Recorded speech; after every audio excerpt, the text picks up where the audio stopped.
بسم اللہ الرحمن الرحیم۔ 12 ربیع الاول کا خاص وظیفہ۔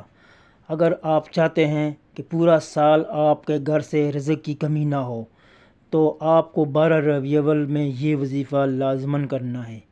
اس کے لیے آپ کو چاہیے ایک خالی بوتل لیں اور اس کو ڈھکن کھول کے اس کو سرکے سے بھر لیں۔ پھر اس کے اوپر آپ نے 3 مرتبہ درود شریف اول و آخر پڑھنا ہے۔ اس کے بعد آپ نے سورۃ فاتحہ 3 مرتبہ، اس کے بعد سورۃ اخلاص 3 مرتبہ، اور اس کے بعد سورۃ مزمل 1 مرتبہ، اور اس کے بعد 1 مرتبہ آپ نے آیات الکرسی پڑھنی ہے، اور 1 مرتبہ آپ نے سورہ الرحمن۔